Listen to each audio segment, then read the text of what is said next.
தமிழை நேயர்களுக்கு வணக்கம். நான் பத்ரி சேஷாத்ரி. இன்று நம்முடைய விருந்தினர் வழக்கறிஞர் திரு சந்திரசேகரன் அவர்கள். வணக்கம் சார். வணக்கம் சார்.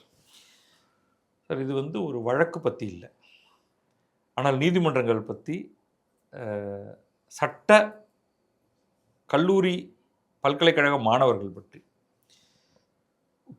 பெரிய கான்ட்ரவர்சி ஹைதராபாத்தில் ஒரு பல்கலைக்கழகம், சட்ட பல்கலைக்கழகம் நல்சார். அதில் சில மாணவர்கள் அந்த அந்த பல்கலைக்கழகத்துக்கு சான்சலர் யாருன்னா தெலுங்கானா உயர்நீதிமன்றத்துடைய தலைமை நீதிபதி தான் அதோடைய சான்சலர் எக்ஸ் அஃபிஷியோ. அவர்களுடைய பட்டமளிப்பு விழாவுக்கு உச்சநீதிமன்றத்தின் தலைமை நீதிபதியை அழைக்கலாம் அப்படிங்கிற ஒரு ப்ரப்போசல், மரபு இருப்பதாக நான் பார்த்தேன் சார். ஒரு ப்ரப்போசல். அது உடனே அந்த இந்த காக்ரோச் ஜனதா பார்ட்டி ப்ரொட்டஸ்ட் சம்பந்தமாக ஏதோ சில காரணங்களுக்காக இப்போ இந்த மாணவர்கள் என்ன சொல்கிறாங்க, ஹைதராபாத் சட்டக்கல்லூரி மாணவர்கள் அவரை அழைக்கக்கூடாது அப்படின்னு சொல்கிறாங்க. ஃபஸ்ட் இங்கேருந்தே ஆரம்பிக்கிறேன். இது ஒரு யூஸ்வலாக நம்ம ஒரு பொசிஷனுக்கு என்று ஒரு மரியாதை கொடுத்து வந்திருக்கோம். உங்களுக்கு தெரியும், உங்கள் துறை உங்களுக்கு தெரியும் எப்படின்ட்டு. அதில் ஒரு பதவியில் இருக்கிற ஒரு உச்ச நீதிமன்ற நீதிபதியோ என்னவோ, ஈவன் அவர் பற்றி ஒரு சில கருத்துக்கள் ஜென்ரலி லீகல் ஃப்ரெட்டர்னிட்டியில் இருந்தாலும் அந்த இடத்துக்கான மதிப்பு என்பது ஒருபோதும் குறைக்கப்பட்டது கிடையாது. பப்ளிக்காக பேச மாட்டாங்க. ஏதாவது குறை சொல்லணும்னா கூட வெளியில் அதிகம் தெரியாமல் உள்ளுக்குள்ளே தான் அந்த கிரிட்டிசிசம் அப்படிங்கிறது. எனக்கு முதல்ல ஷாக்காக இருந்தது, ஓப்பனாக உச்சநீதிமன்றத்தின் தலைமை நீதிபதி எங்களுடைய இன்ஸ்டிடியூஷனுக்கு வரக்கூடாது அப்படின்னு சில மாணவர்கள் சொன்னது. அதை நீங்கள் எப்படி பார்க்குறீங்க சார்? நான் இது மாதிரியான ஒரு ட்ரெண்டை ஒரு ஆரோக்கியமற்றது என்று தான் நான் நினைக்கிறேன். யார் மேலேயும் ஒருத்தரை பற்றி ஒருத்தர் சொன்னது என்றால் கோபப்படுவது என்பதற்கு ஒரு டிகிரி இருக்குது. அந்த கோபம் அதுக்கான வெளிப்பாடும் ஒரு ஆரோக்கியமாக தான் இருக்குது. ப்ரோட்டஸ்ட் பண்ணது என்பதே ஒரு ஆரோக்கியமாக தான் இருக்கணும். நீதிமன்றம், நீதிபதிகள் அவர்களை பற்றியெல்லாம் ஒரு ஒரு எதிர்ப்பான ஒரு மாறுபட்ட கருத்தை தெரிவிப்பதே இந்தியா போன்ற ஒரு ஜனநாயக நாட்டில் மிக மிக அரிதாகவும் அதை ஒரு ரெஃபைண்டாக தான் இது வரைக்கும் செஞ்சுட்டு வந்தாங்க. இப்போது பார்த்திங்கன்னா அந்த ஜந்தர் மந்தர் ப்ரொட்டஸ்ட்டுக்கு அப்புறம் அதில் கூட நிறையா அந்த ஜந்தர் மந்தர் ப்ரொட்டஸ்ட் சம்பந்தமாக வெளிநாட்டு சக்திகள் அதில் ஈடுபட்டதாக ஒரு மீடியாவில் ரிப்போர்ட் ஆயிருக்கு.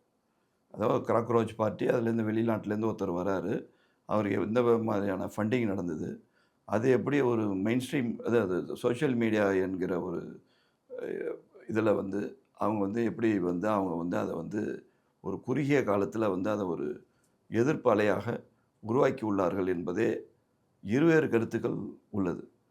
ஆனால் அந்த கருத்துக்களின் வெளிப்பாடு, அதை நம்ம என்ன மாதிரியே நான் ஒரு வழக்கறிஞர், நீங்கள் இப்போது ஊடகவியலாளர், அதே மாதிரி ஒரு சோஷியல் ரெஸ்பான்சிபிலிட்டி உள்ளவங்க எல்லாருக்குமே இதெல்லாம் ஒரு டிஸ்டர்பிங் ட்ரெண்டு மாதிரி தான் தெரியுது என்பது தான் அடிப்படையான உண்மை. நான் பல பேரோடும் பேசும்போது கூட அதான் சொல்கிறாங்க. இது இது தேவையற்ற அதுக்கு மீடியாவில் என்னென்னா, மீடியாவில் அவங்களுக்கு சென்சேஷனலைஸ் பண்ணும்போது அவங்களுக்கு அதை பற்றி கவரேஜ் கொடுக்குறாங்க. ஸோ அந்த கவரேஜ் கொடுக்குறதும் ஒரு ரெஃபரைண்டாக தான் இருக்கணுங்கிறது. இப்போ அதில் நான் திரும்ப நம்ம சப்ஜெக்ட் வந்துடுவோம் சார். இப்போ இவங்க இது மாதிரி ப்ரொட்டஸ்ட் பண்ணுறது, நீதிபதிக்கு தனிப்பட்ட சில கருத்துக்கள் தெரிவிப்பதற்கு அவங்களே ஒரு ரெஃபரைண்டாக தான் செய்யணுங்கிறது தான் பொது விதி, அதான் ஒரு மரபு. ஆனால் ரஞ்சன் கோகாய் போன்றவர்கள் அவர் மேலே ஒரு பாலியல் வழக்கு கூட வந்தது, குற்றச்சாட்டே வந்தது. வழக்குன்னு சொல்ல மாட்டோம், குற்றச்சாட்டு. அது கூட என்கொயரி பண்ணணும் அப்படின்னு சொல்லிட்டு அந்த என்கொயரியில் கூட சரியானபடி நடக்கலை அப்படிங்கிறது கொஞ்சம் ஒரு ஹை ப்ரொஃபைலாக வந்தது. அப்போ கூட வந்து எதிர்ப்புகள் மிக மிக ரெஃப்ரைண்டாக தான் தெரிவிக்கப்பட்டது. ம். அந்த அது கடைசியில அந்த வழக்கு என்பது முடித்து வைக்கப்பட்டது. ஆனால் முடித்து வைக்கப்பட்ட அதற்கு பிறகு அவர் வந்து எம்பி நியமன எம்பியாக நியமன போனார். எம்பியாகவும் ஆயிடும். அதெல்லாம் கூட ஒரு சாதாரண ஒரு எதிர்ப்பு தான் தெரிவிக்கப்பட்டது. ரெஃப்ரைண்டாக தான் தெரிவித்தாங்களே தவிர, இந்த மாதிரி ஒரு கடுமையான எதிர்ப்பு, தனிப்பட்ட ஒரு டார்கெட் பண்ணி செய்வது என்பதெல்லாம் அப்போது நடைபெறவில்லை. இதற்கு இதற்கு நான் ரஞ்சன் கோகாய் என்று சொல்கிறேன் என்றால், ரஞ்சன் கோகாய் போன்ற வேறு சில தலை நீதிபதிகளும் வந்து சில கான்ட்ராவர்சிலாம் இருந்தது. ம். இப்போ இருக்கிற தலைமை நீதிபதி என்னை பொறுத்த வரைக்கும் தனிப்பட்ட முறையில் அவருடைய ஜட்ஜ்மெண்ட்டை தான் படித்து பார்க்கும்போது, நான் ஒரு சில சமயம் அவரோட நேரடியாக சந்தித்து பழகுவதற்கும் வாய்ப்பும் உண்டது. என்னை பொறுத்த வரைக்கும் நான் அது தனிப்பட்ட என்னுடைய மதிப்பீடு என்னவென்றால், அவரை போன்ற ஒரு உயர்ந்த ஒரு பண்பாளரை பார்க்க முடியாது. நீதிமன்றத்திலும் நடுநிலையாக தீர்ப்பு தான் சொல்லி வருகிறார். ஆனால் சில சமயம் வந்து அந்த தீர்ப்பு வந்து சில பேருக்கு எதிராக இருக்கும்போது, அவரை பற்றி ஒரு தனிப்பட்ட கருத்தாக மீடியாவில் சொல்கிறாங்க. அது அவங்களோட சுதந்திரம். அது கூட ஹெல்த்தி கிரிட்டிசிசமாக தான் இருக்கிறது. ஆனால் ஓரளவு வெளிப்படையாக பேசக்கூடிய மனிதர். எந்த விஷயத்தையும் மனசில் வச்சுக்கிட்டு வந்து ஒரு பேசுகிற நபர் கிடையாது. நீதிமன்ற தீர்ப்பிலே கூட வழக்கறிஞர்களே கூட அவர் வந்து சில கட்டுப்பாடுகள்லாம் இருக்க வேண்டும். நீங்கள் மென்ஷன் பண்ணக்கூடாது, இந்த மாதிரி அவுட் ஆஃப் டர்னில் கேட்கக்கூடாது அப்படிங்கிறதுலாம் அவர் வந்து சில ப்ரொசீஜர்ஸ் ஃபாலோ பண்ணுறாரு. அதை அப்புறம் குடும்பமான வரைக்கும் ஜூனியர் வழக்கறிஞர்கள்லாம் இளநட வழக்கறிஞர்கள்லாம் வாதாடுவதற்கு சீனியர்கள்லாம் என்கரேஜ் பண்ணணுன்னு கூட சொன்னதாக நான் செய்தித்தாளில் படிச்சிருக்கேன். ஸோ அதனால் அவரை பொறுத்த வரைக்கும் ஒரு தனிப்பட்ட முறையில் அவர் 2 கருத்துக்கள் சொல்லியிருக்கலாம். அதை நான் உடன்படுகிறேனா, நீங்கள் உடன்படுகிறேனா, பெரும்பாலும் உடன்படுகிறார்கள். அது அவரோட தனிப்பட்ட கருத்து. அது ஒன்றும் ஒருத்தரை வந்து கருத்து சுதந்திரத்துக்கு மீறி சொன்ன கருத்தாக நான் பார்க்கவில்லை. ஆனால் அவர் உச்சநீதிமன்ற நீதிபதியாக இருக்கும்போது இந்த சோம்பேறித்தனமாக இருக்கிறவர்களெல்லாம் ஒரு கரப்பான் பூச்சிக்கு கம்பேர் பண்ணி சொல்வது என்பது அவரை பார்வையில் அந்த மாதிரி இருந்தது. அதற்காகவே அதை ஒரு குறியீடாக வைத்துக்கொண்டு, சிம்பாலிக்காக வைத்துக்கொண்டு ஒரு எதிர்ப்பு போராட்டத்தை நிகழ்த்தி விட்டார்கள். இப்போ அதில் வந்து இப்போது நல்சாரில் இருக்கிற ஸ்டூடெண்ட்டு சட்டக்கல்வி நாளை அவர்கள் அது வந்து ஒரு ப்ரீமியம் இன்ஸ்டியூட், சாதாரண சட்டக்கல்லூரி அல்ல.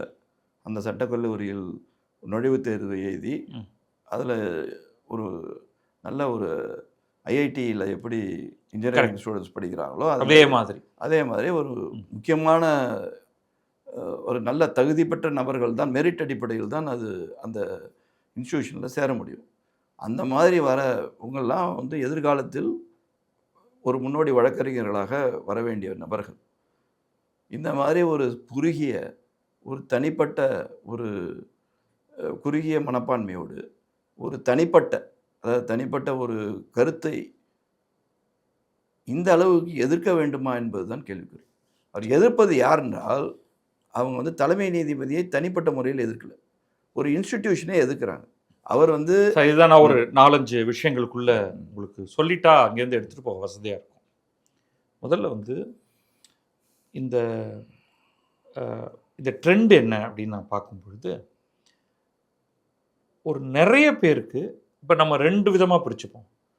ஸ்டேட்டஸ் கோஸ்ட், ரெவல்யூஷனரிஸ் அப்படின்னு சும்மா நாமளாவே ஒரு கோடு போட்டுப்போம்.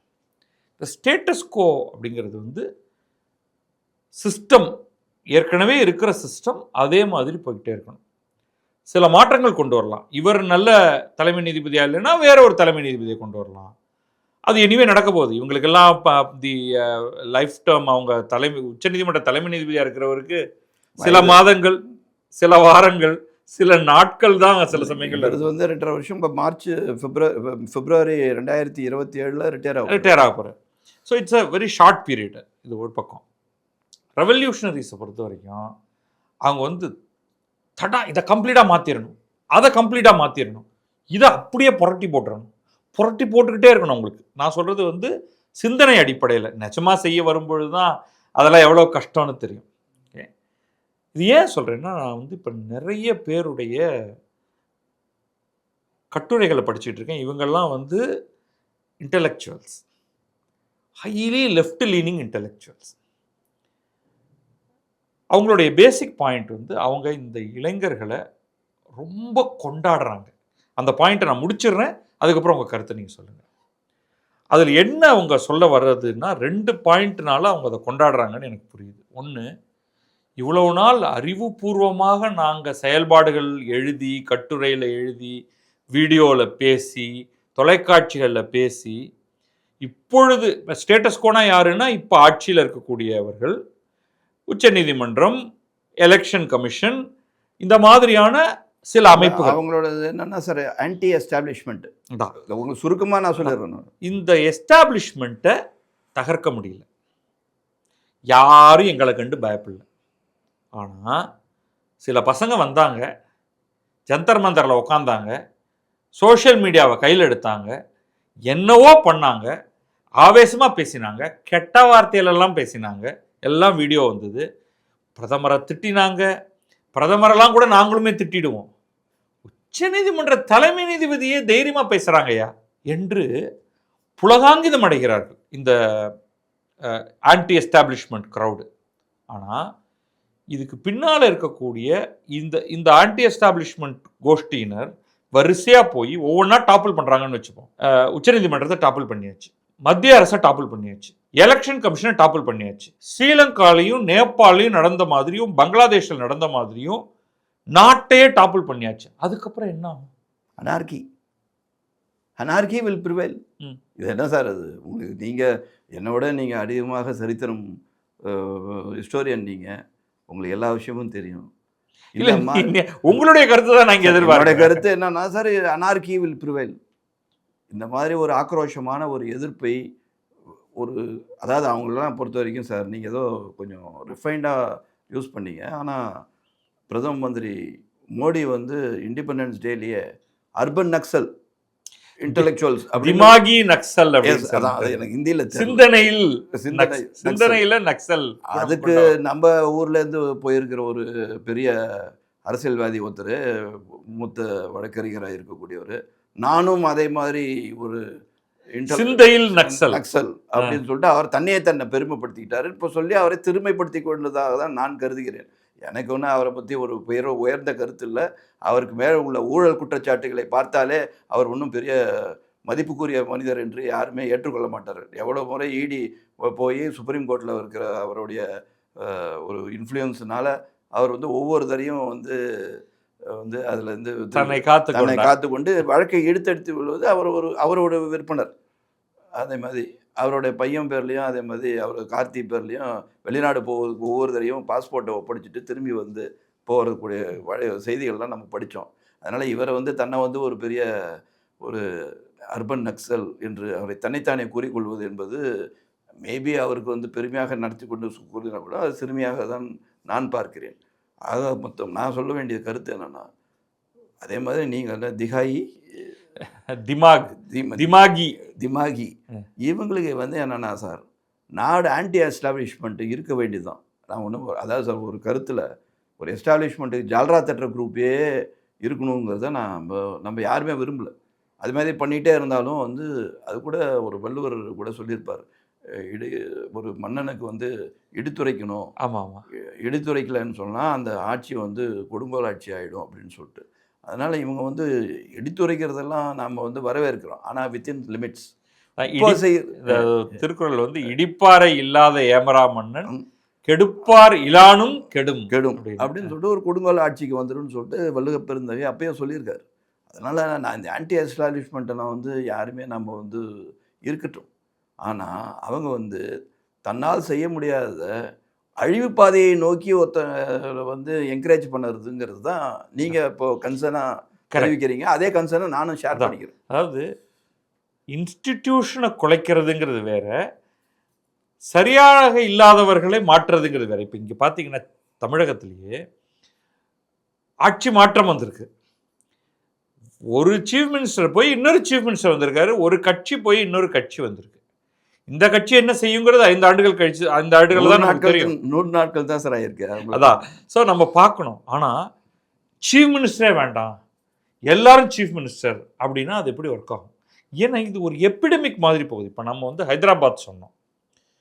ஹைதராபாத்தில் ஸ்டூடெண்ட்ஸ் சொல்லி அந்த உச்சநீதிமன்ற தலைமை நீதிபதி போக போகிறதில்ல அப்படின்ன உடனே பெங்களூரில் அதே மாதிரி இன்னொரு கல்லூரி வந்து அது இதோட கொடுமை என்னென்னா, ஹைதராபாத் கல்லூரிக்கு சான்சலர் எக்ஸ் அஃபிஷியோ தெலுங்கானா உயர்நீதிமன்றத்தின் தலைமை நீதிபதி.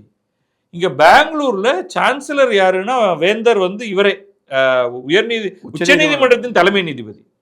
நீங்க வரக்கூடாது, நாங்க சாலிடாரிட்டிக்காக அவங்களோட சேர்ந்துருக்கோம், நீ வரக்கூடாதுன்னா அப்புறம் நாளைக்கு இந்தியாவில் இருக்கக்கூடிய எல்லா சட்டக்கல்லூரிகளையும் இப்படி சொன்னா அது என்ன சார் நியாயம்? அது ஏன்னு சொல்லிடுறேன், அந்த ஒரு வார்த்தை மட்டும் சொல்லிடுறேன். இப்போ வழக்கறிஞர்கள்னு எடுத்துக்கிட்டா அவங்கள்ட்ட ஃபஸ்ட்டு சொல்லித்தரதே, நீங்கள் மக்களுக்காக போராடுங்க, ஆனால் இன்ஸ்டிடியூஷனை மதியுங்க. அது பார் கவுன்சிலாக இருக்கலாம், உயர்நீதிமன்றமாக இருக்கலாம், உச்சநீதிமன்றமாக இருக்கலாம். உங்கள் தரப்பை முன்னெடுத்து வைங்க. ஆனால் இது வேஸ்ட்டுப்பா, இது ஊழல்பா, இங்கே போனால் உங்களுக்கு ஒரு பலனும் கிடைக்காது என்று நீங்கள் சொல்வதன் மூலம் பொதுமக்களுக்கு கோர்ட் மீது இருக்கக்கூடிய அந்த நம்பிக்கையை குலைக்கிறீர்கள். அது சரியா? அது சரியான ட்ரெண்டே இல்லை சார். நம்ம தமிழ்நாட்டில் நம்ம தான் அது வந்து முதல்ல ஆரம்பித்தே வச்சோம். உங்களுக்கே தெரியும், ஜிஆர் சாமிநாதன் என்ற ஒரு நீதிபதி, அவர் கொடுத்த தீர்ப்பு மேல்முறையீடு தான் செய்ய முடியும். ஆனால் அவரை தனிப்பட்ட முறையில் தமிழக அரசுக்காக வாதாடும் வக்கீலே வந்து நீங்கள் வந்து எலெக்ஷனில் நிற்கிறதுக்காக தான் அந்த மாதிரிலாம் சொல்லி தரம் தாழ்ந்து ஆர்கியூ பண்ணாங்க. அதுக்கப்புறம் திரும்பவும் அவரிடமே வந்து அந்த தீர்ப்பு உறுதிப்பட்டதுக்கு பிறகு அவரிடமே வந்து இல்லை நாங்கள் அந்த மாதிரி சொல்லலை அப்படின்னு சொல்லிட்டு அவரே வந்து விகாஸ் சிங் அப்படிங்கிற வழக்கறிஞர் நினைக்கிறேன், ஆமாம், அவரே தான் வந்து திரும்பி வாங்கிட்டேன். நான் என்ன சொல்கிறேன், இந்த மாதிரியான பேடு ட்ரெண்டு எல்லாத்துக்குமே நான் ஏற்கனவே ஒரு தடவை உங்கள்கிட்ட சொல்லியிருந்தேன். இந்த திமுக உடைய ட்ரெண்டு வந்து அரவிந்த் கெஜ்ரிவாலுக்கு வாசனை வந்து அவர் வந்து நீதிபதி மேலே தனிப்பட்ட முறையிலலாம் அவர் வந்து செய்ய ஆரம்பிச்சிட்டார். அந்த ட்ரெண்ட் ஆரம்பித்ததே இவங்க தான் சார். தங்களுக்கு எதிராக எந்தவித கருத்து வந்தாலுமே நீதிபதிகளை அட்டாக் பண்ணுவது என்பதை முதலில் அதை கைதேர்ந்த முறையில் தொடர்ந்து செய்து கொண்டு வருவது. தங்களுக்கு வந்து ஆதரவாக வந்தால் அந்த நீதியரசர் மிக நல்ல நேர்மையான நீதியரசர். அதே சமயத்தில் அந்த அரசாங்கத்துக்கு ஒரு முடிவை இது தவறு, இதை மாதிரி செய்யக்கூடாது அப்படின்னு சொல்லிட்டு வந்தால் அந்த நீதியரசர் வந்து தவறான நீதியரசர். இப்போ கூட நீங்கள் பார்க்கலாம் சார், நான் இது ஒரு சமீப கால நிகழ்வை வந்து ஏன்னா இதோட ஒப்பிட்டு பார்க்குறேன். கரூரில் ஒரு இறந்து போயிடுறாங்க ஒரு அரசியல் கட்சி, அதான் இப்போ ஆளுங்க கட்சி வந்து அப்போ வந்து எலெக்ஷன் நேரத்தில் அவங்க ஒரு பொதுக்கூட்டத்தில் இறந்து போயிடுறாங்க. அதுக்கு வந்து அரசு வந்து பாதிக்கப்பட்ட நபர்களுக்கு வந்து அதில் அரசு வேலை யாரும் குடும்பத்தை சேர்ந்த அவங்களோட கல்வி தகுதி அடிப்படையில் கொடுக்குறாங்கன்னு சொல்லிட்டு ஒரு முடிவை எடுக்கிறாங்க. பணமும் கொடுக்காம இதை மாதிரி ஒரு உதவி செய்யணும்னு சொல்லிட்டு எதிர்பார்க்குறாங்க. இதை முதல்ல என்ன பண்ணுறாங்கன்னா, முதல்ல வந்து அந்த கரூருக்கே போகக்கூடாதுன்ட்டாங்க. இந்த மாதிரி வேலை வாய்ப்பு வழங்குறதுக்கே அங்கே போகக்கூடாது அப்படின்னு சொல்லிட்டு ஒரு கருத்து போட்டாங்க. அதெல்லாம் நான் உச்சநீதிமன்றத்தில் ஒத்துக்க மாட்டேன்ட்டாங்க. ஏங்க அவர் போகிறாரு, நீங்கள் இதெல்லாம் போய் தடுக்க முடியாது, முடிஞ்சு போச்சு. அதுக்கு அடுத்தது வந்து நீதிமன்றத்தில் டிவிஷன் பெஞ்சில் பப்ளிக் இன்ட்ரெஸ்ட் லிட்டிகேஷன் போடுறாங்க. அதே மாதிரி அவங்களுக்கு போடக்கூடாது, அது வேலை வாய்ப்பு கொடுத்தா நீங்கள் வந்து ஒரு வெடி விபத்துலேயோ இல்லை ஒரு தனி வாகன விபத்துலேயோ இருக்கிறவங்களுக்கெல்லாம் நீங்கள் வந்து வேலை வாய்ப்பு கொடுக்க முடியுமா? லட்சக்கணக்கான பேர் வேலை இல்லாமல் இருக்கிறாங்க அப்படின்னு சொல்லிட்டு ஒரு இது வாதத்தை ஏற்படுத்தினாங்க.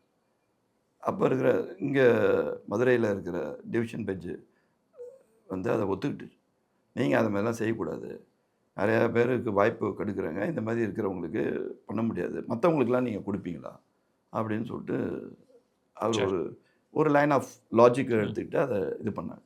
ஆனால் உச்சநீதிமன்றம் போச்சு. போன உடனே அவங்க என்ன சொன்னாங்க, சார் உங்களுக்கு என்ன சார் இதில் கஷ்டம்? அவங்க பாதிக்கப்பட்ட நபர்களோட குடும்பத்தில் யாராவது ஒருத்தராவது அரசு வேலைக்கு போட்டுன்னு சொல்லிட்டு ஒரு அடிப்படையில் அவங்க கொடுக்குறாங்க. உங்களுக்கு என்ன கஷ்டம்? இல்லைங்க, அவங்க வந்து இப்போது அந்த கட்சியோட மீட்டிங்கில் கலந்துக்கிட்டவங்க தான் அது இப்போ அவங்க ஆளுங்கட்சியாக இருக்கிறாங்க, அதனால் நாங்கள் எதிர்க்கிறோம் அப்படின்னு சொல்லிட்டு ஒரு அங்கே இருக்கிற வழக்கறிஞர் வந்து எதிர்த்து கருத்து. சார் நீங்கள் இங்கே அரசியல் பண்ணுறதுக்கெலாம் நாங்கள் இங்கே உச்சநீதிமன்றம் வராது. இதுதான் சார் என்னுடைய ஒரு அது கூட ஒரு இடைக்கால சார் அது தடை தான். அவங்களோட அதுக்கப்புறம் லைன் என்ன ஆஃப் ஆகப் போகுதுன்னு திங்கிங் தெரியாது சார் நமக்கு. எனக்கு தென்னாவே சார் அது என்னென்னா அவங்க வந்து ஸ்டே பண்ணிட்டாங்க. Effectively they have given stay. So அவங்க வந்து திரும்ப அவங்க வேலைக்கு போகலாம். ஸோ அவங்க வந்து வேலை பார்க்கலாம். எது இருந்தாலும் அவங்களோட கருத்தை வந்து அவங்க பதிவு பண்ணிட்டாங்க. அது எப்படி கேஸ் இனிமேல் போகக்கூடிய உண்மையை தான் பார்க்கணும் நம்ம. அதனால் எதுக்கு சொல்கிறேன்னா சார், இரு கருத்துக்கள் எப்போதுமே இருக்கிறது. ஒரு கருத்து வந்து எதிர்ப்பாகவும், இன்னொரு கருத்து வந்து மனிதநேயத்தை விட்டுட்டும் இருக்குது. இப்போ உச்சநீதிமன்ற நீதிபதி அவர் தனிப்பட்ட முறையில் சில கருத்துக்களை தெரிவித்து, அது என்னமோ மாணவர் சமுதாயத்தை இழிவுபடுத்த மாதிரினா, இதை விட இழிவான கருத்துக்கள் தெரிவித்த பெண் இனத்தை இழிவாக தெரிவித்த கருத்துக்களுக்கெல்லாம் வந்து ப்ரோட்டஸ்ட் பண்ணுறாங்களா? நான் கேட்குறேன். சார் நான் இப்போ நீங்கள் வந்து இப்போ ஒரு பெரிய ஒரு விவாதத்தை நீங்கள் வந்து இப்போது மக்கள் முன்னிலையில் பொதுமன்றத்தில் வைக்கிறீங்க. இந்த மாதிரி ஒரு தனிப்பட்ட ஒரு கருத்தைக்கு இந்த அளவுக்கு, அதுவும் ஒரு உச்சநீதிமன்றம் போன்ற ஒரு இன்ஸ்டிடியூஷனுக்கு எழுத்தாப்பில் ஒரு மாணவர்கள் செய்வது சரியா? நான் கேட்பது என்னென்னா, இந்த ஒரு தனிநபர் கருத்தாகவே இருக்கட்டும், அது வந்து ஒரு வாதத்துக்காக வைத்துக்கொள்வோம். அவரோட கன்ஸ்ட்ரக்டிவ் கிரிட்டிசிசம் இல்லை, அது வந்து ஒரு இழிவுபடுத்தும் ஒரு விமர்சனமாகவே நம்ம ஒரு வாதத்துக்காக வச்சுப்போம். ஆனால் பெண்ணினத்தை இழிவுபடுத்தும் வகையில் எவ்வளோ பேர் வந்து அதை மாதிரி கருத்து தெரிவிக்கிறாங்க, கருத்து தெரிவித்து கொண்டே இருக்கிறார்கள். அவர்களுக்கெல்லாம் எதிர்த்தாப்பில் வந்து இந்த மாணவர்களோ இல்லை நீங்கள் சொல்கிற அந்த அர்பன் இது ஆன்டி எஸ்டாப்ளிஷ்மெண்ட் இருக்காங்களே, அவங்க வந்து இந்த மாதிரி பெண்ணினத்தை எதிர்த்தாப்பில் இவங்கெல்லாம் செய்கிறாங்களே, அவங்களுக்கு எதிர்த்தாப்பில் பெரிய பெரிய தலைவர்கள்லாம் சொல்கிறாங்க. அப்போ என்ன அர்த்தம்? அப்போ டபுள் ஸ்டாண்டர்ட் ஏன் இருக்குதுன்னு கேட்குறேன் நான். சார் நான் அதை வந்து ஒரு வழக்கறிஞராக நான் வந்து ஒரு பொதுவெளியில் வந்து கருத்து சொல்லும்போது நான் இரு பக்கமும் செய்து தான் சொல்கிறேன். நான் என்ன சொல்கிறேன், இந்த மாதிரியான ஒரு தனிநபர் ஒரு கருத்தை இந்த அளவுக்கு எதிர்ப்பது என்பது ஆரோக்கியமற்ற நிலை. இதே போல் சென்று கொண்டே இருந்தால் நாடு அனார்கியை நோக்கி தான் போகும். அதுதான் அந்த ஆன்டி எஸ்டாப்ளிஷ்மெண்ட்காரங்க விரும்புறது. பார்ப்போம் இது எப்படி கட்டுக்குள் கொண்டு வரப்பட போகிறது. ஆனால் சார் அப்படிங்கிறத பொதுமக்கள் புத்திசாலிகள். இந்த மாதிரி இருக்கிற இந்த கிமிக்ஸ் எல்லாம் ரொம்ப நாள் நம்ப மாட்டாங்க. எனக்கு அதில் வந்து இந்திய ஜனநாயகத்தின் மேல் ஆழ்ந்த நம்பிக்கை உள்ளது. நம்ம வந்து எமர்ஜென்சி என்ற ஒரு கடுமையான ஒரு ஆட்சி முறையை இந்திரா காந்தி கொண்டு வந்தபோது அவர்களை உடனே ஜனதா என்ற ஜெயபிரகாஷ் நாராயணன் போன்ற நபர்கள் துவக்கிய இயக்கத்தை வைத்து அவர்களை அந்த ஆட்சி தூக்கி அடிக்கப்பட்டது. ஏன் சமீபத்தில் தமிழ்நாட்டிலேயே ஒரு 5 ஆண்டு காலம் ஒரு அவலநிலை ஆட்சி இருந்து அதற்கு எதிர்ப்பு தெரிவித்து அதற்காக புதிய ஒருத்தர் வந்து அவர் மேலே நம்பிக்கை வச்சு ஆட்சி மாற்றத்தை ஏற்படுத்தினார்கள். ஸோ ஜனநாயகத்தில் எனக்கு நம்பிக்கை இருக்குது. ஆனால் இதை போல உள்ள ஒரு கண்மூடித்தனமான ஆக்ரோஷமான தேவையற்ற எதிர்ப்பு மேல் நாம் வந்து அதை வந்து வரவேற்க வேண்டாம். அதை வந்து அதை வந்து அவங்க நிறுத்திக்கிட்டாங்கன்னா நாட்டுக்கு நல்லது என்பது தான் என்னுடைய தனிப்பட்ட கருத்து. உங்கள் கருத்து உங்களுக்கும் தெரியும். ஏன்னா வாசகர்களுக்கே இல்லை சார், இது வந்து ஒரு டிஸ்டர்பிங்கான ட்ரெண்டு, ஆரோக்கியமற்றது என்பதை பற்றி நான் கருத்து அதோடு அதை நிறைவு செய்கிறேன். நன்றி சார். நன்றி சார்.